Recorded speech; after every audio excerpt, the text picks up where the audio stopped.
Hello दोस्तों, स्वागत है आपका आपके अपने YouTube चैनल दिसार जीके जीएस क्लासेस में। दोस्तों, आप सब लोग कैसे हैं? उम्मीद करते हैं आप सब लोग अच्छे होंगे, स्वस्थ होंगे, मस्त होंगे और अपनी तैयारी बेहतरीन तरीके से आप सभी कर रहे होंगे।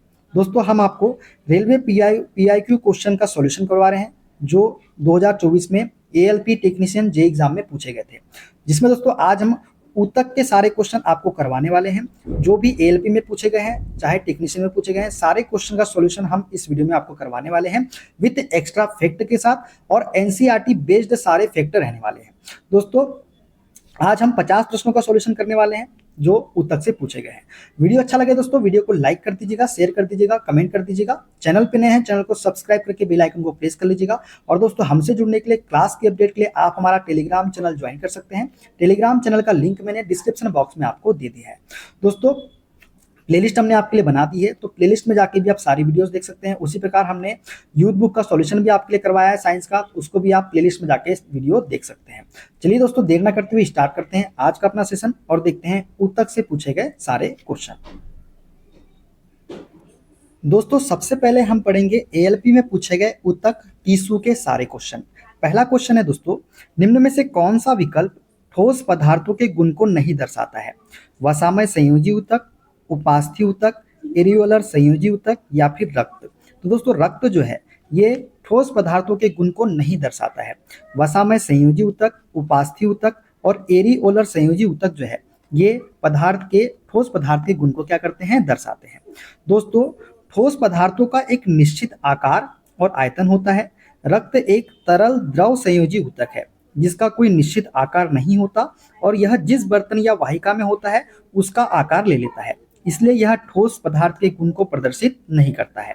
अन्य फैक्ट की बात करें दोस्तों, तो वसामय संयोजी उत्तक, उपास्थि और एरियोलर संयोजी उत्तक अपने मैट्रिक्स आधात्री के कारण अधिक ठोस या अर्ध ठोस प्रकृति के होते हैं। रक्त में लाल रक्त कोशिकाएं, श्वेत रक्त कोशिकाएं और प्लेटलेट्स प्लाज्मा नामक तरल आधात्री में क्या करते हैं? तैरते रहते हैं। ये आपको याद रखना है। ठीक है, देखते हैं अगला क्वेश्चन। निम्न में से कौन सी रेखित पेशियों की विशेषताएं हैं? दोस्तों, रेखित पेशियां जो होती है ये बेलनाकार होती है, अशाखित होती है और कैसी होती है? बहुकेंद्रकी होती है। कैसी होती है? बेलनाकार, अशाखित और बहुकेंद्रकी। दोस्तों, बात करें रेखित पेशियों के बारे में, तो रेखित पेशियां जिन्हें हम ऐच्छिक पेशियां भी कहते हैं या कंकाली पेशियां भी इसे हम कहते हैं, इनकी कोशिकाएं लंबी बेलनाकार होती है जिनमें कोई शाखाएं नहीं होती है, मतलब अशाखित होती है, और इनमें से एक से अधिक केंद्रक होते हैं, मतलब ये बहुकेंद्रकी होती है। ठीक है। अन्य फैक्ट की यदि बात करें तो तर्काकार, अशाखित और एक केंद्र की कोशिकाएं जो होती है ये अरेखित पेशियों और या चिकनी पेशियों की विशेषता है। चिकनी पेशियां कैसी होती है? तर्काकार, अशाखित और एक केंद्र की। और शाखित और एक केंद्र की कोशिकाएं जो होती है ये हृदय पेशियों की विशेषता है। मतलब हृदय पेशियों की जो कोशिकाएं होती है वो कैसी होती है? शाखित होती है और एक केंद्र की होती है। ठीक है, देखते हैं अगला क्वेश्चन दोस्तों। श्रम का विभाजन, डिवीजन ऑफ लेबर किसमें होता है? दोस्तों, श्रम का विभाजन जो है ये केवल बहुकोशिकीय जीव में होता है। किसमें होता है? बहुकोशिकीय जीव में। दोस्तों, श्रम का विभाजन, डिवीजन ऑफ लेबर का तात्पर्य है कि शरीर के विभिन्न कार्य जैसे रक्त पंप करना, श्वसन, सोचना करने के लिए अलग अलग विशिष्ट संरचनाएं, कोशिकाएं, ऊतक और अंग जिम्मेदार होते हैं। यह विशेषता केवल बहुकोशिकीय जीवों में पाई जाती है जहां कोशिकाएं ऊतकों, अंगों और अंग तंत्रों का क्या करती है? निर्माण करती है। अन्य फैक्ट की बात करें दोस्तों, तो एक कोशिकीय जीव जैसे अमीबा में सभी कार्य पोषण, श्वसन या उत्सर्जन जो है एक ही कोशिका द्वारा किए जाते हैं। ठीक है, देखते हैं अगला क्वेश्चन। जाइलम ऊतक के कौन से तत्व परस्पर संवाहक चैनल बनाते हैं? दोस्तों, जाइलम ऊतक के वे तत्व जो परस्पर संवाहक चैनल बनाते हैं उन्हें हम बोलते हैं वाहिका और वाहिनिका। क्या बोलते हैं उसे हम? वाहिका और वाहिनिका। इसका करेक्ट आंसर हो जाएगा। ठीक है दोस्तों, जाइलम जो है ये जल और खनिजों के परिवहन के लिए जिम्मेदार है। इसके 4 तत्वों में से वाहिकाएं, वेसल्स और वाहिनिकाएं ट्रेकिड्स ही मुख्य रूप से मृत लंबी खोखली संरचनाएं हैं जो जड़ों से पत्तियों तक पानी को ऊपर ले जाने के लिए परस्पर संवाहक चैनल बनाती है। ठीक है, तो जाइलम क्या करता है? जल और खनिजों का परिवहन करता है। इसके 4 तत्वों में से वाहिकाएं और वाहिनिकाएं ही मुख्य रूप से मृत लंबी खोखली संरचनाएं हैं जो जड़ों से पत्तियों तक पानी को ऊपर ले जाने के लिए एक परस्पर संवाहक चैनल बनाती है। बात करें अन्य फैक्ट के बारे में दोस्तों, तो जाइलम जाइलम रेशे जो होते हैं ये पौधों को यांत्रिक समर्थन प्रदान करते हैं, और जाइलम मृदुतक जो है ये भोजन संग्रहित करता है। ये आपको याद रखना है, ठीक है। देखते हैं अगला क्वेश्चन। निम्न विशेषताओं में से कौन सी एपिथेलियम ऊतक की विशेषता नहीं है? दोस्तों एपिथेलियम ऊतक की विशेषता कौन सी नहीं है? तो दोस्तों इसमें बाह्य रेशेदार आधार झिल्ली द्वारा इसे नीचे रहने वाले ऊतकों से अलग किया जाता है। ये एपिथेलियम ऊतक की विशेषता नहीं है। इसमें कोई अंतर कोशिकीय स्थान नहीं होता, ये उसकी विशेषता है। यह एक दूसरे से सटे होते हैं, ये भी एपिथेलियम ऊतक की विशेषता है। और यह शरीर के अधिकांश अंगों और गुहाओं को ढकते हैं, ये भी एपिथेलियम ऊतक की विशेषता है।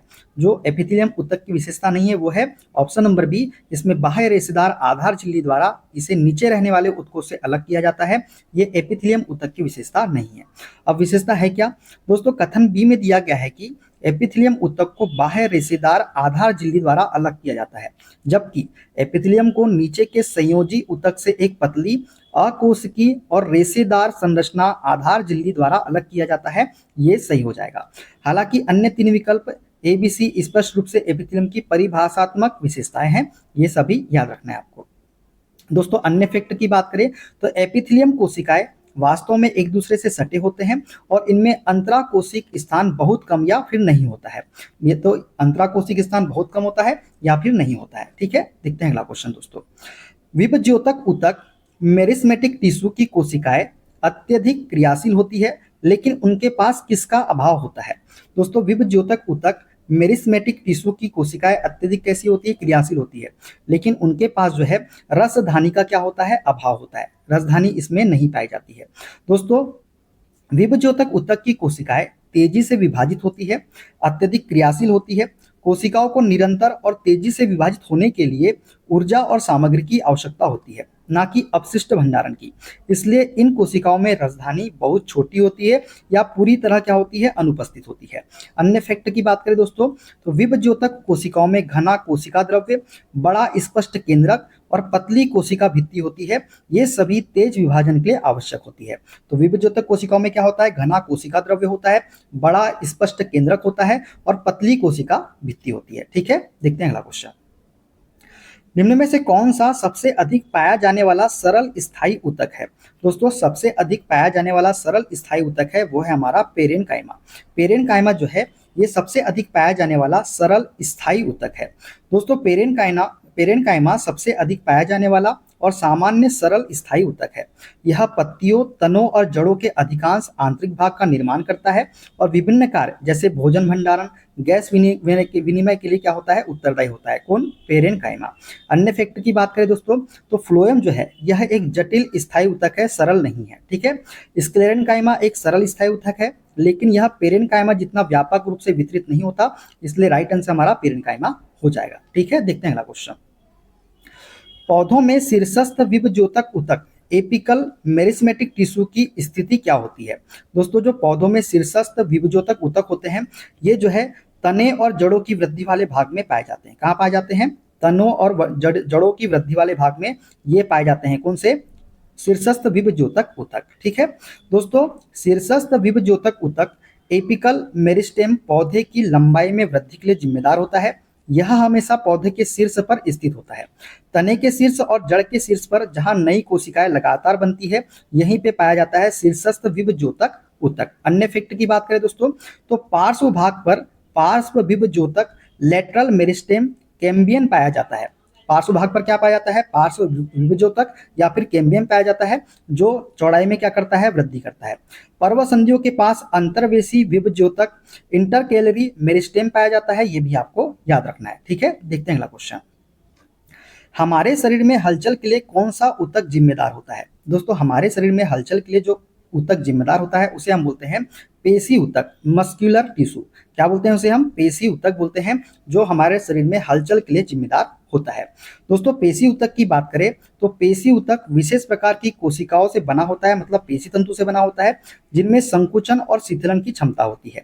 यही संकुचन की क्षमता हमारे शरीर के अंगों और भागों में गति, हलचल पैदा करने के लिए क्या होती है? जिम्मेदार होती है।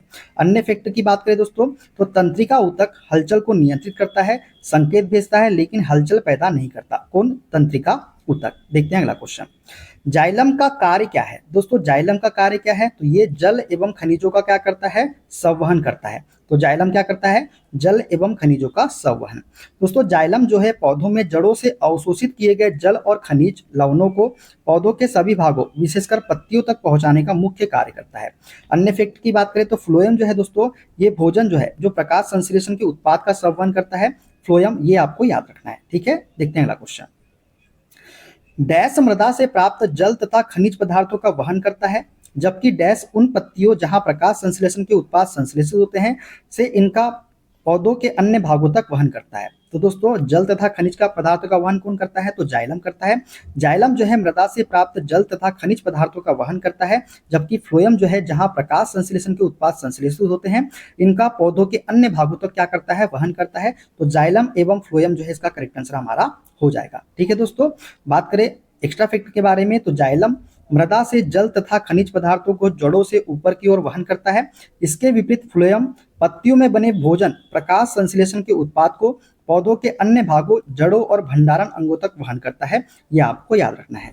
अन्य फैक्ट की बात करें तो जाइलम का परिवहन आमतौर पर एक दिशात्मक होता है, जड़ से तने तक। कहाँ तक होता है? जड़ से तने तक होता है, मतलब एक ही दिशा में क्या करेगा? ये परिवहन करेगा। लेकिन फ्लोएम जो होता है दोस्तों, इसका परिवहन द्विदिशात्मक होता है, मतलब ये दोनों दिशाओं में क्या कर सकता है? परिवहन कर सकता है। ठीक है, देखते हैं अगला क्वेश्चन। यदि अस्थि कोशिकाओं के आधात्री में कैल्शियम और फास्फोरस यौगिक पाए जाते हैं तो उपास्थि की आधात्री में क्या पाया जाता है? दोस्तों सबसे पहले तो आपको याद रखना है कि अस्थि कोशिकाओं के आधात्री में क्या पाए जाते हैं? कैल्शियम और फास्फोरस यौगिक पाए जाते हैं। और उपास्थि की आधात्री में जो है दोस्तों प्रोटीन और शर्करा पाया जाता है। क्या पाया जाता है? प्रोटीन और शर्करा, ये आपको याद रखना है। दोस्तों अस्थि बोन की आधात्री कैसी होती है? कठोर होती है, क्योंकि इसमें कैल्शियम और फास्फोरस के यौगिक पाए जाते हैं। इसके विपरीत उपास्थि कार्टिलेज की आधात्री कठोर होने के बजाय लचीली होती है। इसकी आधात्री पर मुख्य रूप से प्रोटीन जैसे कोलेजन और शर्करा जैसे कॉन्ड्रोइटिन सल्फेट से बनी होती है, जो इसे लचीलापन और संपीड़न प्रतिरोध प्रदान करते हैं। अन्य फैक्ट की बात करें दोस्तों तो उपास्थि की आधात्री को बनाने वाले प्रोटीन और शर्करा का मिश्रण इसे लचीला, चिकना और रबड़ जैसा बनाता है। ये भी आपको याद रखना है। ठीक है, देखते हैं अगला क्वेश्चन। निम्न में से कौन सा विकल्प द्रुमाक्ष डेंड्राइट्स को वर्णित करता है? तो दोस्तों डेंड्राइट जो होता है ये होता है छोटा और शाखा युक्त। डेंड्राइट कैसा होता है? छोटा होता है और कैसा होता है? शाखा युक्त होता है। Option number C correct answer इसका हो जाएगा। दोस्तों द्रुमाक्ष डेंड्राइट तंत्रिका कोशिका के कोशिका शरीर से निकलने वाले छोटे और अत्यधिक शाखा युक्त प्रवर्ध होते हैं। इनका मुख्य कार्य अन्य न्यूरॉन से सूचना संकेत प्राप्त करना और उन्हें कोशिका शरीर तक पहुंचाना होता है। किसका काम? द्रुमाक्ष का काम।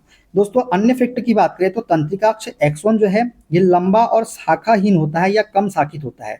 तो ये भी आपको याद रखना है, तंत्रिकाक्ष कैसा होता है? लंबा होता है और शाखाहीन होता है या फिर कम शाखित होता है, जो कोशिका शरीर से दूर संकेत भेजता है। ये क्या करता है? कोशिका शरीर से दूर संकेत भेजता है। कौन? तंत्रिकाक्ष एक्सोन। ठीक है, देखते हैं अगला क्वेश्चन। पादपों में लचीलापन किस स्थायी ऊतक के कारण होता है जिससे पौधे के विभिन्न भाग जैसे टेंड्रिल और बेलों के तने बिना टूटे मुड़ जाते हैं? दोस्तों पादपों में लचीलापन जो होता है ये किसके कारण होता है? तो ये होता है कोलेनकाइमा ऊतक के कारण। किसके कारण? कोलेनकाइमा ऊतक के कारण, जिससे पौधे के विभिन्न भाग जैसे टेंड्रिल जो है और बेलों के तने बिना टूटे क्या हो जाते हैं? मुड़ जाते हैं। तो कोलेनकाइमा इसका करेक्ट आंसर हो जाएगा। दोस्तों कोलेनकाइमा एक सरल स्थायी ऊतक है जिसकी कोशिका भित्तियां कोनों पर अनियमित रूप से मोटी होती है। यह ऊतक पौधों के भागों को लचीलापन और यांत्रिक समर्थन प्रदान करता है, जिससे टेंड्रिल और बेलों के तने बिना टूटे क्या हो सकते हैं? मुड़ सकते हैं। अन्य फैक्ट की बात करें तो स्क्लेरेनकाइमा कठोरता किसके कारण होती है? लिग्निन के कारण होती है। ये प्रदान करता है, जबकि पेरेनकाइमा भोजन संग्रहित करता है और गैसीय विनिमय में मदद करता है। तो स्क्लेरेनकाइमा क्या करता है? कठोरता प्रदान करता है, जबकि पेरेनकाइमा क्या करता है? भोजन को संग्रहित करता है और गैसीय विनिमय में क्या करता है? मदद करता है। और कठोरता किसकी वजह से होती है दोस्तों? स्क्लेरेनकाइमा में लिग्निन के कारण होती है। ठीक है, देखते हैं अगला क्वेश्चन। निम्न में से कौन सा ऊतक तनों में संवहनी बंडल के समीप पत्तियों की शिराओं में और बीजों और फलों के कठोर छिलकों में उपस्थित होता है? तो कठोर यदि बोल दिया तो स्क्लेरेनकाइमा इसका करेक्ट आंसर हो जाएगा। स्क्लेरेनकाइमा जो है ये पत्तियों की शिराओं में और बीजों और फलों के कठोर छिलकों में उपस्थित होता है। ठीक है दोस्तों, स्क्लेरेनकाइमा एक मृत स्थायी ऊतक है। कैसा ऊतक है ये? मृत स्थायी ऊतक, जो पौधों को कठोरता और यांत्रिक शक्ति प्रदान करता है। यह कठोरता उन स्थानों पर आवश्यक है जहां उच्च तनाव होता है, जैसे संवहनी बंडलों के आसपास, पत्तियों की सिराओं में और बीजों तथा फलों के कठोर छिलकों में, जैसे कि नारियल का रेशेदार छिलका, इसमें क्या पाया जाता है? स्क्लेरेनकाइमा के कारण ही क्या होता है? कठोर होता है। अन्य फैक्ट की बात करें तो शीर्षस्थ विभज्योतक एक वृद्धि ऊतक है, जबकि पेरेनकाइमा नरम भराव वाला ऊतक है जो भंडारण का कार्य करता है। पेरेनकाइमा क्या करता है? भंडारण का कार्य करता है। ठीक है, देखते हैं अगला क्वेश्चन। डैश पत्तों की बाह्य त्वचा में पाए जाते हैं। दोस्तों, पत्तों की बाह्य त्वचा में जो पाए जाते हैं एपिडर्मिस में, ये पाए जाते हैं दोस्तों रंध्र। रंध्र जो है पत्तियों की बाह्य त्वचा में क्या होते हैं? पाए जाते हैं। दोस्तों, रंध्र स्टोमेटा पत्तों की बाह्य त्वचा में पाए जाने वाले छोटे छिद्र होते हैं। ये छिद्र दो रक्षक कोशिकाओं से घिरे होते हैं और इनका मुख्य कार्य गैसों का आदान प्रदान और वाष्पोत्सर्जन को नियंत्रित करना होता है। मतलब जल की हानि को क्या करना होता है? नियंत्रित करना होता है इन रंध्रों का काम। दोस्तों, बात करें क्लोरेनकाइमा, तो क्लोरेनकाइमा एक पेरेनकाइमा है जिसमें हरित लवक होते हैं। किसके लिए? प्रकाश संश्लेषण के लिए ये उत्तरदायी होते हैं। कौन? क्लोरेनकाइमा। संवहन बंडल, जाइलम और फ्लोएम पत्तों के आंतरिक भाग सिराओं में पाए जाते हैं, ये भी आपको याद रखना है। ठीक है, देखते हैं अगला क्वेश्चन। शीर्षस्थ विभज्योतक तने और जड़ की डैश में वृद्धि करते हैं। दोस्तों, शीर्षस्थ विभज्योतक एपिकल मेरिस्टेम जो है दोस्तों, ये तने और जड़ की किसमें वृद्धि करते हैं? तो लंबाई में वृद्धि करते हैं। क्या करते हैं? लंबाई में वृद्धि करते हैं शीर्षस्थ विभज्योतक। दोस्तों, शीर्षस्थ विभज्योतक तने और जड़ के शीर्ष पर स्थित होता है। यह कोशिका विभाजन के माध्यम से पौधों के प्राथमिक विकास को नियंत्रित करता है, जिसके परिणाम स्वरूप पौधे की लंबाई में वृद्धि होती है। तने और जड़ की परिधि व्यास में वृद्धि पार्श्व विभज्योतक या कैम्बियन के कारण होती है, ये भी आपको याद रखना है। दोस्तों, तना और जड़ की जो परिधि होती है, जो व्यास होता है, इसमें वृद्धि किसके द्वारा होती है? पार्श्व विभज्योतक ऊतक के द्वारा या फिर कैम्बियन के कारण, ये भी आपको याद रखना है। ठीक है, देखते हैं दोस्तों अगला क्वेश्चन। डैश तने या जड़ के व्यास में वृद्धि का कारण बनता है। तो दोस्तों, तने या जड़ के व्यास में वृद्धि का कारण जो बनता है वो बनता है कौन सा? कैम्बियम। कैम्बियम जो है ये तने या जड़ के व्यास में वृद्धि का क्या बनता है? कारण बनता है। ठीक है दोस्तों, देखते हैं दोस्तों अगला क्वेश्चन। दोस्तों, कैम्बियम जो है एक प्रकार का पार्श्व विभज्योतक ऊतक है। यह ऊतक विभाजन करके तने और जड़ के व्यास मतलब परिधि में क्या करता है? वृद्धि करता है, जिसे द्वितीयक वृद्धि भी कहा जाता है। क्या कहा जाता है? द्वितीयक वृद्धि। दोस्तों, कैम्बियम क्या है? एक प्रकार का पार्श्व विभज्योतक है, ये भी आपको याद रखना है। शीर्षस्थ विभज्योतक लंबाई में वृद्धि करता है, जबकि अंतर्विष्ट विभज्योतक पर्व संधियों के पास क्या करता है? वृद्धि करता है। जैसे घास हो गया इसका उदाहरण। अंतर्विष्ट किस में पाया जाता है? घासों में पाया जाता है, जो पर्व संधियों के पास क्या करता है? वृद्धि करता है। ठीक है, देखते हैं अगला क्वेश्चन। निम्न में से किस एक विकल्प को छोड़कर सभी संयोजी ऊतक के उदाहरण हैं? तो दोस्तों, ट्रैकिट वाहिनिका के अलावा सभी जो है अस्थि, रक्त और उपास्थि, ये सभी जो है संयोजी ऊतक के क्या है? उदाहरण है। दोस्तों, संयोजी ऊतक वह ऊतक है जो शरीर के अंगों को जोड़ता और समर्थन प्रदान करता है। अस्थि, रक्त और उपास्थि जो है ये सभी संयोजी ऊतक के उदाहरण है। जबकि ट्रैकिट वाहिनिका जाइलम का एक तत्व है जो एक संवहन ऊतक है, संयोजी ऊतक नहीं है। ठीक है दोस्तों, ट्रैकिड जो है पादप कोशिकाओं में जल परिवहन का कार्य करता है, ये भी आपको याद रखना है। ठीक है, देखते हैं अगला क्वेश्चन। निम्न में से कौन सा एक संयोजी ऊतक है? दोस्तों, रुधिर जो है ये एक तरल संयोजी ऊतक होता है, तो ऑप्शन नंबर सी वाला करेक्ट आंसर हो जाएगा। दोस्तों, रुधिर रक्त एक तरल संयोजी ऊतक है। इसे संयोजी ऊतक इसलिए कहा जाता है क्योंकि यह शरीर के विभिन्न हिस्सों को जोड़ता है, ऑक्सीजन, पोषक तत्वों, हार्मोनों का परिवहन भी करता है, ये भी आपको याद रखना है। और इसका मैट्रिक्स प्लाज्मा होता है, मतलब इसका मैट्रिक्स होता है, क्या होता है? प्लाज्मा, जिसमें कोशिकाएं तैरती रहती है। मांसपेशी ऊतक है और स्तंभाकार तथा घनाकार एपिथेलियम उपकला क्या है? ऊतक है। ठीक है, देखते हैं अगला क्वेश्चन। अच्छा, मांसपेशी क्या है? पेशी ऊतक है दोस्तों, और स्तंभाकार तथा घनाकार एपिथेलियम उपकला ऊतक है, ये आपको याद रखना है। ठीक है, देखते हैं अगला क्वेश्चन। निम्न में से कौन सी नलिका जटिल पौधों की एक विशेषता है जो उनको स्थलीय वातावरण में रहने के लिए अनुकूल बनाती है? तो दोस्तों, कौन सी नलिका है जो जटिल पौधों की एक विशेषता है जो उनको स्थलीय वातावरण में रहने के अनुकूल बनाती है? तो ये है संवहन ऊतक। संवहन ऊतक जो है जटिल पौधों की एक विशेषता है जो उनको स्थलीय वातावरण में रहने के क्या बनाती है? अनुकूल बनाती है। दोस्तों, संवहन ऊतक वेस्कुलर टिश्यू जिसमें जाइलम और फ्लोएम शामिल है, जटिल पौधों की एक विशिष्ट विशेषता है। जाइलम जल और खनिज को लंबी दूरी तक वहन करता है, जिससे पौधे स्थलीय वातावरण में भी ऊंचे और बड़े हो सकते हैं। मतलब सूखे वातावरण में भी क्या हो सकते हैं, ये ऊंचे और बड़े हो सकते हैं।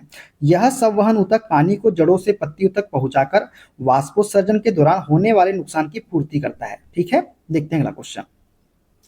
निम्न में से कौन सी फ्लोएम कोशिकाएं है? दोस्तों फ्लोएम कोशिकाएं जो होती है ये होती है चलनी नलिकाएं और साथी कोशिकाएं। चलनी नलिकाएं और साथी कोशिकाएं जो है ये फ्लोएम कोशिकाएं है। दोस्तों फ्लोएम जो है ये भोजन का परिवहन करने वाला संवहन ऊतक है। इसके 4 मुख्य तत्वों में से चालनी नलिकाएं मुख्य संवहनी तत्व है और साथी कोशिकाएं जो है उनके कार्य को नियंत्रित करने में क्या करती है, सहायता करती है। वाहिनिकाएं और वाहिकाएं जाइलम के तत्व है जो जल का क्या करते हैं, परिवहन करते हैं। ये भी आपको याद रखना है। ठीक है, देखते हैं अगला क्वेश्चन। पेरेनकाइमा के बारे में निम्न में से कौन सा कथन गलत है, ये हमको बताना है। यह पौधों के विभिन्न भागों जैसे प्रतानों और लताओं के तनों को बिना टूटे झुकने में सहायता करता है। दोस्तों पेरेनकाइमा करता है क्या ये चीज? नहीं, गलत कथन है। जलीय पौधों में प्लवन में सहायता के लिए पेरेनकाइमा में बॉडी वायु गुहिकाएं उपस्थित रहती है, ये सत्य कथन है दोस्तों। अगला है सी वाला, पेरेनकाइमा की कोशिकाएं जीवित कोशिकाएं होती है और सामान्य शिथिल रूप से व्यवस्थित होती है। हाँ, ये भी सत्य कथन है। और इसमें पतली कोशिका भित्तियों वाली अपेक्षाकृत अविशिष्ट कोशिकाएं होती है, तो ये भी सत्य कथन है। जो गलत कथन है वो है हमारा ऑप्शन नंबर ए वाला, ये जो है गलत कथन है। बाकी तीनों कथन क्या है, हमारे सत्य कथन है। ठीक है दोस्तों कथन ए गलत है। पौधों के अंगों को बिना टूटे झुकने और लचीला प्रदान करने का कार्य कोलेनकाइमा ऊतक का होता है, ना कि पेरेनकाइमा का। ठीक है, पेरेनकाइमा का मुख्य कार्य भोजन संग्रहित करना है। कथन बी पेरेनकाइमा और सीओडी पेरेनकाइमा की क्या है, सही विशेषता है। ठीक है, देखते हैं अगला क्वेश्चन। डैश के परिणाम स्वरूप विभिन्न प्रकार के स्थायी ऊतक उत्पन्न होते हैं। दोस्तों किसके परिणाम स्वरूप विभिन्न प्रकार के स्थायी ऊतक उत्पन्न होते हैं? तो विभेदीकरण मतलब डिफ्रेंसिएशन के कारण जो है, इसके परिणाम स्वरूप जो है विभिन्न प्रकार के स्थायी ऊतक क्या होते हैं, उत्पन्न होते हैं। दोस्तों विभेदीकरण डिफ्रेंसिएशन वह प्रक्रिया है जिसके द्वारा विभज्योतक ऊतक मेरिस्मेटिक टिश्यू की विभाजित कोशिकाएं विभाजित होने की क्षमता खो देती है और एक विशिष्ट कार्य करने के लिए एक विशिष्ट आकार और संरचना प्राप्त करती है, जिसके परिणाम स्वरूप विभिन्न प्रकार के स्थायी ऊतक उत्पन्न होते हैं। मतलब इसी के कारण क्या होता है, स्थायी ऊतक उत्पन्न होते हैं। ठीक है, देखते हैं अगला।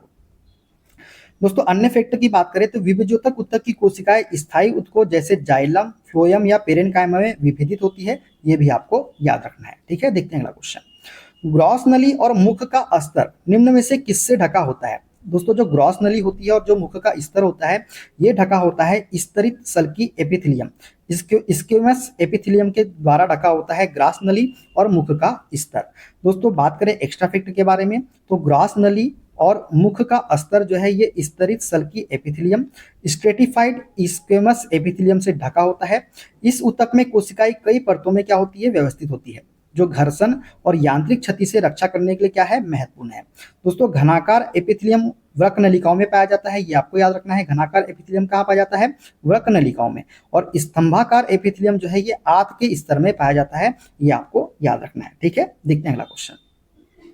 विभज्योतक ऊतक की कोशिकाएं अत्यधिक क्रियाशील होती है लेकिन उनके पास डैश का अभाव होता है। दोस्तों विभज्योतक ऊतक की कोशिकाएं जो होती है ये अत्यधिक क्रियाशील होती है लेकिन उनके पास जो है रसधानी का क्या होता है, अभाव होता है। Option number D correct answer हो जाएगा।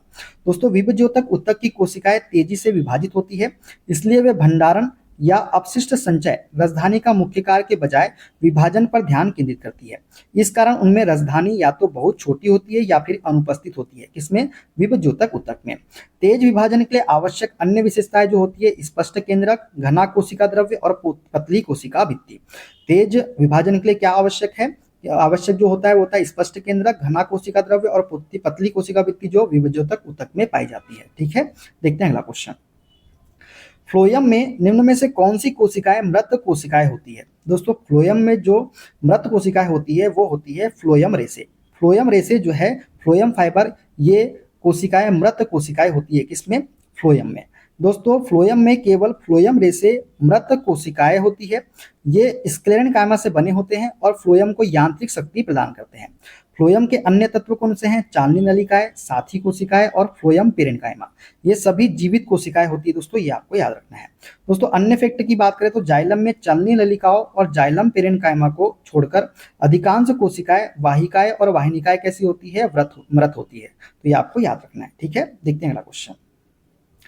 निम्न में से कौन सा एपिथेलियमी ऊतकों का एक कार्य है? तो दोस्तों एपिथेलियल टिश्यू का कार्य क्या है? ये जो है सुरक्षा प्रदान करता है दोस्तों। क्या करता है? ये सुरक्षा प्रदान करता है। दोस्तों एपिथेलियमी ऊतक शरीर के अंगों और गुहाओं को ढकते हैं या अस्तरित करते हैं। उनकी प्राथमिक भूमिका सुरक्षा प्रदान करना है, जिससे वे शरीर को चोट, कीटाणुओं और निर्जलीकरण, डिहाइड्रेशन से क्या होते हैं करते हैं? बचाते हैं। वसा का भंडारण वसामय संयोजी ऊतक का कार्य है और अनैच्छिक गतियां पेशी ऊतक का कार्य है। ये आपको याद रखना है, ठीक है।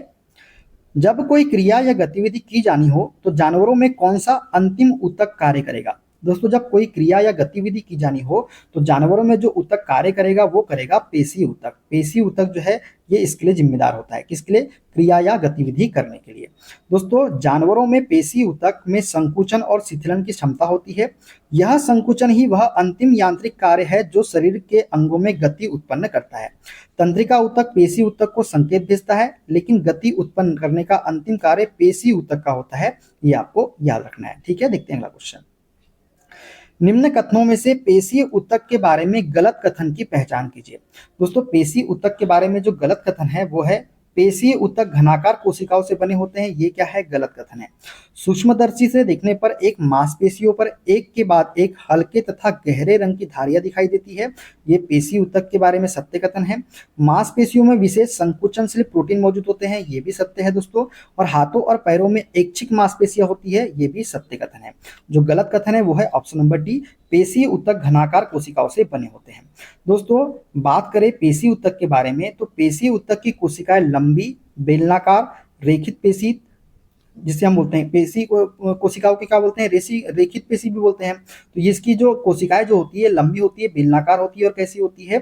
अशाखित होती है। कैसी होती है? अशाखित होती है। और अरेखित पेशी जो होती है ये कैसी होती है? तर्काकार होती है। और शाखा युक्त जो पेशी होती है इसे हम हृदय पेशी कहते हैं, ना कि घनाकार कोशिकाओं से बनी होती है। घनाकार कोशिकाएं एपिथेलियम ऊतक की विशेषता है। जैसे वृक्क नलिकाओं में क्या है? घनाकार कोशिकाएं, एपिथेलियम ऊतक जो है ये पाया जाता है। तो शाखा युक्त किसकी होती है? हृदय पेशी की कोशिकाएं शाखा युक्त होती है। और तर्काकार किसकी होती है? अरेखित पेशी की होती है। और रेखित पेशी की कैसी होती है? लंबी होती है, बेलनाकार होती है और अशाखित होती है, ठीक है। पेशी ऊतक में विशेष संकुचनशील प्रोटीन एक्टिन और मायोसिन होते हैं जो संकुचन के लिए जिम्मेदार होते हैं। दोस्तों पेशी ऊतक में प्रोटीन जो पाए जाते हैं कौन कौन से? एक्टिन और मायोसिन। ये किसके लिए जिम्मेदार होते हैं? संकुचन के लिए जिम्मेदार होते हैं, ठीक है। मानव शरीर का कौन सा अंग स्तरित सल्की एपिथेलियम, स्क्वेमस एपिथेलियम से बना होता है? तो स्तरित सल्की एपिथेलियम जो बना होता है ये अंग है हमारा कौन सा? त्वचा। त्वचा जो है दोस्तों ये स्तरित सल्की एपिथेलियम, स्क्वेमस एपिथेलियम से बना होता है। दोस्तों मानव शरीर में त्वचा की रक्षात्मक बाहरी परत जो होती है ये स्तरित सल्की एपिथेलियम, स्ट्रेटिफाइड स्क्वेमस एपिथेलियम से बनी होती है। यह बहुपरत संरचना बाहरी खतरों और घर्षण से क्या करती है? सुरक्षा प्रदान करती है। दोस्तों ग्रसिका का अस्तर भी स्तरित सल्की एपिथेलियम से बना होता है, लेकिन चूंकि विकल्प डी में ग्रसिका का उल्लेख है और बी में त्वचा का, और दोनों सही है, लेकिन त्वचा सबसे प्रमुख उदाहरण है जो सबसे अधिक रक्षा प्रदान करता है। दिए गए उत्तर के अनुसार त्वचा को चुना गया है, ये भी आपको याद रखना है, ठीक है। देखते हैं अगला क्वेश्चन। कौन तने और जड़ों के वृद्धि भाग में विद्यमान रहता है तथा इनकी लंबाई में वृद्धि करता है? तो दोस्तों ये है हमारा शीर्षस्थ विभज्योतक ऊतक। शीर्षस्थ विभज्योतक ऊतक जो है ये तनों और जड़ों के वृद्धि भाग में विद्यमान रहता है तथा इनकी लंबाई में क्या करता है? वृद्धि करता है। शीर्षस्थ विभज्योतक एपिकल मेरिस्टेम तने और जड़ के शीर्षों मतलब वृद्धि भाग पर मौजूद होता है और लगातार कोशिका विभाजन द्वारा पौधों की लंबाई में क्या करता है? वृद्धि करता है। पार्श्व विभज्योतक कैम्बियन जो है ये चौड़ाई में वृद्धि करता है और अंतर्विष्ट विभज्योतक पर्व संधियों पर पाया जाता है। ये भी आपको याद रखना है, ठीक है। देखते हैं अगला क्वेश्चन। निम्न कथनों में से जटिल स्थायी ऊतक से संबंधित गलत कथन की पहचान कीजिए। दोस्तों एक जटिल ऊतक में कोशिकाएं एक सामान्य कार्य करने के लिए एक साथ काम करती है। ये क्या है दोस्तों? हमारा गलत। सही कथन है दोस्तों। एक जटिल ऊतक में एक से अधिक प्रकार की कोशिकाएं होती है। तो दोस्तों ये भी हमारा सत्य कथन है। जटिल ऊतक में पेरेनकाइमा और कोलेनकाइमा शामिल है, तो दोस्तों ये गलत कथन है। जटिल ऊतक में पेरेनकाइमा और कोलेनकाइमा नहीं शामिल होते दोस्तों। पेरेनकाइमा तो सरल स्थायी ऊतक है ना। संवहन बंडल जटिल ऊतकों की एक विशिष्ट विशेषता है, तो ये भी सत्य है। तो जो असत्य कथन है, गलत कथन है, वो है ऑप्शन नंबर सी वाला। अब बात कर लेते हैं एक्स्ट्रा फैक्ट के बारे में। तो दोस्तों कथन सी गलत है। पेरेनकाइमा और कोलेनकाइमा सरल स्थायी ऊतक होते हैं क्योंकि वे केवल एक ही प्रकार की कोशिकाओं से बने होते हैं। जाइलम और फ्लोएम जटिल स्थायी ऊतक है क्योंकि वे एक से अधिक प्रकार की कोशिकाओं से बने होते हैं। ये आपको याद रखना है। कथन ए, बी और डी सभी जटिल स्थायी ऊतक जाइलम और फ्लोएम की सही विशेषताएं है। ठीक है ना। देखते हैं अगला क्वेश्चन। यदि रक्त संयोजी ऊतक है तो अस्थिया डैश है। दोस्तों यदि रक्त संयोजी ऊतक है तो अस्थिया भी क्या है? संयोजी ऊतक है। क्या है? संयोजी ऊतक है, क्योंकि अस्थिया भी जोड़ने का काम करती है। दोस्तों अस्थिया बोन्स एक प्रकार का कंकालीय संयोजी ऊतक है। संयोजी ऊतकों में अस्थि, उपास्थि, स्नायु बंधन, कंडरा और रक्त शामिल है क्योंकि वे सभी कोशिकाओं और एक आधात्री से बने होते हैं जो शरीर के अंगों को जोड़ते हैं या फिर समर्थन प्रदान करते हैं। संयोजी ऊतक की कठोरतम प्रकृति अस्थि की होती है। संयोजी ऊतक की कठोरतम प्रकृति किसकी होती है? अस्थि की होती है। ठीक है। देखते हैं अगला क्वेश्चन। बहुत सारे तंत्रिका रेशे डैश के द्वारा एक साथ मिलकर एक तंत्रिका का निर्माण करते हैं। दोस्तों बहुत सारे तंत्रिका रेशे जो है किसके द्वारा? तो दोस्तों बहुत सारे तंत्रिका रेशे जो है ये संयोजी ऊतक के द्वारा एक साथ मिलकर एक तंत्रिका का निर्माण करते हैं। तो ऑप्शन ए इसका करेक्ट आंसर हो जाएगा। दोस्तों कई तंत्रिका रेशे एक्सॉन जो न्यूरॉन्स के लंबे प्रवर्ध होते हैं संयोजी ऊतक जैसे एंडोन्यूरियम, पेरिन्यूरियम और एपिन्यूरियम की परतों द्वारा एक साथ बंधे होते हैं और मिलकर एक तंत्रिका नर्व का निर्माण करते हैं। संयोजी ऊतक तंत्रिका रेशों को सुरक्षा और संरचनात्मक समर्थन प्रदान करता है। ये भी आपको याद रखना है। ठीक है। पौधों में लचीलापन किसके कारण होता है दोस्तों पौधों में लचीलापन जो होता है ये होता है किसके कारण? ये होता है स्थूल कोण ऊतक कोलेनकाइमा के कारण।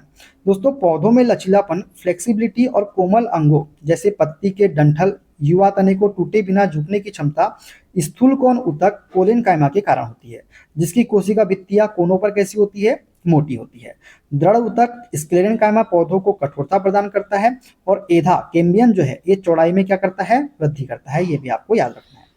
अगला क्वेश्चन दोस्तों, डैश ऊतक पौधों को कठोर और मजबूत बनाता है तथा पौधों के भागों को मजबूती प्रदान करता है। तो ये है हमारा स्क्लेरेनकाइमा।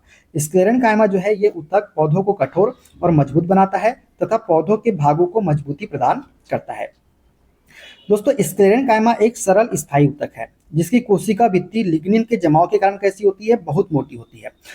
यह ऊतक पौधों को कठोरता और यांत्रिक मजबूती प्रदान करता है। उदाहरण के लिए नारियल का छिलका इसका उदाहरण हो जाएगा। क्लोरेनकाइमा प्रकाश संश्लेषण करता है और एरेनकाइमा जलीय पौधों में उत्प्लावन प्रदान करता है। ये भी आपको याद रखना है। ठीक है। निम्न में से किस प्रकार के पौधों के ऊतकों को शीर्षस्थ, पार्श्वीय और अंतर्विष्ट के रूप में वर्गीकृत किया गया है? तो दोस्तों किस प्रकार के पौधों के ऊतकों को शीर्षस्थ, एपिकल, पार्श्वी, लेटरल और अंतर्विष्ट इंटरकेलरी के रूप में वर्गीकृत किया गया है? तो यह है विभज्योतक ऊतक। विभज्योतक ऊतक इसका करेक्ट आंसर हो जाएगा। Meristematic tissue. दोस्तों विभज्योतक ऊतक वे पौधों के ऊतक है जिनकी कोशिकाएं सक्रिय रूप से विभाजित होती है। उन्हें इनकी स्थिति के आधार पर 3 मुख्य प्रकारों में वर्गीकृत किया गया है। एक है शीर्षस्थ जो लंबाई, एक होता है पार्श्वी चौड़ाई और एक होता है अंतर्विष्ट पर्वसंधि पर। ठीक है। स्थायी ऊतक सरल और जटिल जो होते हैं, स्थायी ऊतक सरल और जटिल होते हैं कि कोशिकाएं आमतौर पर विभाजित होने की क्षमता खो चुकी होती है। ठीक है। देखते हैं अगला क्वेश्चन। निम्न में से कौन सिकुड़ता है और शिथिल होता है जिसके परिणाम स्वरूप गति होती है और इसमें एक विशेष प्रकार का प्रोटीन होता है? तो दोस्तों पेशियां जो है ये सिकुड़ती भी है और शिथिल होती है, जिसके कारण क्या होती है? गति होती है। और इसमें एक विशेष प्रकार का क्या पाया जाता है? प्रोटीन पाया जाता है। दोस्तों पेशियां जो है संकुचन और शिथिलीकरण की क्षमता रखती है, जिसके परिणाम स्वरूप शरीर में क्या होती है? गति होती है।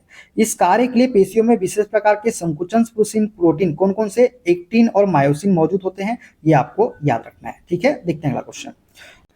बात करें दोस्तों अन्य फैक्ट के बारे में तो पेशियों के संकुचन को नियंत्रित करने का कार्य तंत्रिका कोशिकाएं करती है। पेशियां मुख्य रूप से 3 प्रकार की होती है दोस्तों। एक होती है रेखित जिसे हम कंकालीय पेशियां भी कहते हैं, एक होती है अरेखित जिसे हम चिकनी पेशियां भी कहते हैं और एक होती है हृदय पेशियां। ठीक है। देखते हैं अगला क्वेश्चन। पौधों में वृद्धि कुछ निश्चित क्षेत्रों में ही होती है, ऐसा डैश के कारण होता है? दोस्तों पौधों में वृद्धि जो होती है ये कुछ निश्चित क्षेत्रों में ही होती है। ऐसा होता है दोस्तों विभाजित ऊतकों जिन्हें विभज्योतक ऊतक भी कहा जाता है के उन भागों में पाए जाने के कारण। क्या होता है? विभाजित ऊतक, जिन्हें विभज्योतक ऊतक भी कहा जाता है, कि उन भागों में पाए जाने के कारण जो है पौधों में वृद्धि कुछ निश्चित क्षेत्रों में ही होती है। ऑप्शन बी इसका करेक्ट आंसर हमारा हो जाएगा। ठीक है दोस्तों। दोस्तों विभाजित ऊतकों जिन्हें विभज्योतक ऊतक भी कहा जाता है, कि उन भागों में पाए जाने के कारण इसका काम होता है। पौधों में वृद्धि कुछ निश्चित क्षेत्रों में तक सीमित होती है, क्योंकि उनमें केवल कुछ विशिष्ट भागों में ही विभज्योतक ऊतक मेरिस्मेटिक टिश्यू पाया जाता है। यह विभज्योतक ऊतक जीवन पर विभाजित होता रहता है और नए ऊतकों का निर्माण करके पौधों की क्या करता है? वह वृद्धि करता है। ठीक है, जीवन भर विभाजित होता रहता है। ठीक है, अन्य फैक्ट की बात करें दोस्तों, तो विभज्योतक ऊतक 3 प्रकार के होते हैं दोस्तों। एक होता है शीर्षस्थ, जो लंबाई में वृद्धि करता है। एक होता है पार्श्व, जो चौड़ाई में वृद्धि करता है। और एक होता है अंतर्विष्ट, जो पर्व संधियों पर वृद्धि करता है। स्थायी ऊतक जटिल या सरल आमतौर पर विभाजित नहीं होते हैं दोस्तों। ठीक है, देखते हैं अगला क्वेश्चन। निम्न में से किसके संकुचन और शिथिलीकरण के परिणाम स्वरूप अंग में गति होती है? तो दोस्तों पेशी कोशिकाओं के संकुचन और शिथिलीकरण के परिणाम स्वरूप अंग में क्या होती है? गति होती है। दोस्तों पेशी कोशिकाएं या तंतु संकुचन और शिथिलीकरण की क्षमता रखते हैं। जब ये कोशिकाएं संकुचित होती है तो यह बल पैदा करती है, जो अस्थियों और अन्य संरचनाओं पर कार्य करके अंग में गति उत्पन्न करता है। अन्य फैक्ट की यदि बात करें तो पेशीय कोशिकाओं के प्रकार के आधार पर संकुचन ऐच्छिक या अनैच्छिक हो सकता है। संकुचन कैसा हो सकता है? ऐच्छिक भी हो सकता है और अनैच्छिक भी हो सकता है। अगला क्वेश्चन दोस्तों, यदि एक धातु दो अस्थियों को जोड़ता है तो मांसपेशियों को अस्थियों से निम्न में से कौन जोड़ता है? दोस्तों मांसपेशी को अस्थियों से जो जोड़ता है उसे हम बोलते हैं कंडरा। क्या बोलते हैं? उसे हम कंडरा बोलते हैं। दोस्तों कंडरा टेंडन एक प्रकार का सघन संयोजी ऊतक है, जो मांसपेशी को अस्थियों से जोड़कर गति उत्पन्न करने वाले बल को संचारित करता है। तो ये आपको याद रखना है। ठीक है, अगला क्वेश्चन है दोस्तों, उस संयोजी ऊतक का क्या नाम है जो दो हड्डियों को आपस में जोड़ता है? तो उसे हम बोलते हैं क्या? लिगामेंट। लिगामेंट जो है दोस्तों, ये दो हड्डियों को आपस में जोड़ता है। और हड्डी को मांसपेशी से कौन जोड़ता है? कंडरा टेंडन जो है इसका करेक्ट आंसर हो जाएगा। दोस्तों स्नायु लिगामेंट एक मजबूत लचीला सघन संयोजी ऊतक है, जो एक हड्डी को दूसरी हड्डी से जोड़कर जोड़ को स्थिरता प्रदान करता है। अन्य फैक्ट की बात करें तो कंडरा जो है ये मांसपेशी को हड्डियों से जोड़ता है और उपास्थि हड्डियों के बीच घर्षण कम करती है। ये भी आपको याद रखना है। ठीक है, देखते हैं अगला क्वेश्चन। हमारे शरीर में गति के लिए कौन सा ऊतक उत्तरदायी है? दोस्तों हमारे शरीर में गति के लिए जो ऊतक उत्तरदायी है वो है पेशीय ऊतक। पेशीय ऊतक जो है ये हमारे शरीर में गति के लिए क्या होता है? उत्तरदायी होता है। दोस्तों पेशीय ऊतक जो है ये पेशी ऊतक में संकुचनशील प्रोटीन होते हैं, जो सिकुड़कर बल उत्पन्न करते हैं। यह बल ही शरीर में गति के लिए क्या होता है? मुख्य रूप से उत्तरदायी होता है। वसामय ऊतक वसा का भंडारण करता है, जबकि उपास्थि शरीर को क्या करती है? समर्थन देती है। ये आपको याद रखना है। ठीक है, निम्न में से किस कोशिका में ध्रुमाक्ष, डेंड्राइट्स और तंत्रिकाक्ष एक्सॉन्स होते हैं? तो दोस्तों ये होते हैं तंत्रिका कोशिका में। तंत्रिका कोशिका में क्या होता है? ध्रुमाक्ष होता है, डेंड्राइट्स और तंत्रिकाक्ष एक्सॉन्स होते हैं। दोस्तों तंत्रिका कोशिका में दो विशिष्ट प्रवर्ध होते हैं, ध्रुमाक्ष डेंड्राइट्स जो संकेत प्राप्त करते हैं और तंत्रिकाक्ष एक्सॉन जो संकेत भेजते हैं।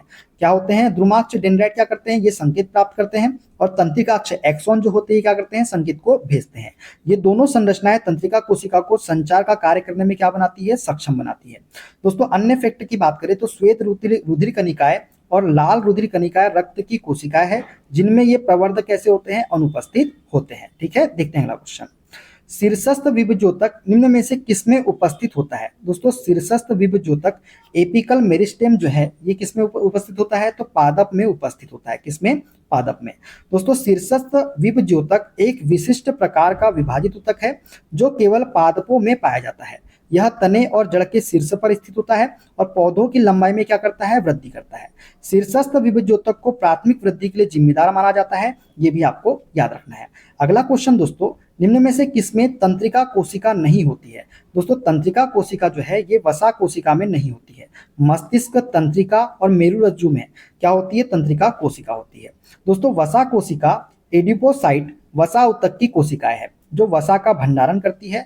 मस्तिष्क, तंत्रिका और मेरुरज्जु सभी तंत्रिका ऊतक से बने होते हैं। इनमें बड़ी संख्या में तंत्रिका कोशिकाएं न्यूरॉन्स होती है, इसलिए वसा कोशिका में तंत्रिका कोशिका नहीं होती। वसा कोशिका एक प्रकार के संयोजी ऊतक का हिस्सा है दोस्तों, ये भी आपको याद रखना है। ठीक है, देखते हैं अगला क्वेश्चन। डैश में मृत ऊतक होते हैं। दोस्तों मृत ऊतक जो होते हैं ये होते हैं किसमें? ये होते हैं नारियल की छाल में। नारियल की छाल में क्या होते हैं? मृत ऊतक होते हैं। दोस्तों नारियल की छाल मुख्य रूप से स्क्लेरेनकाइमा रेशो से बनी होती है। स्क्लेरेन्काइमा एक स्थायी ऊतक है जिसकी कोशिकाएं परिपक्व होने पर मृत हो जाती है और लिग्निन के जमाव के कारण बहुत कठोर और मोटी हो जाती है। किसके कारण? लिग्निन के जमाव के कारण। दोस्तों अन्य फैक्ट की बात करें तो स्क्लेरेन्काइमा का मुख्य कार्य पौधों के भागों को कठोरता और यांत्रिक शक्ति प्रदान करना है। फलों के छिलके, संतरे, अमरूद, केला मुख्य रूप से एपिडर्मिस और पेरेन्काइमा से बने होते हैं जिनमें जीवित कोशिकाएं होती है। कैसी कोशिकाएं होती है? जीवित कोशिकाएं होती है फलों के छिलकों में।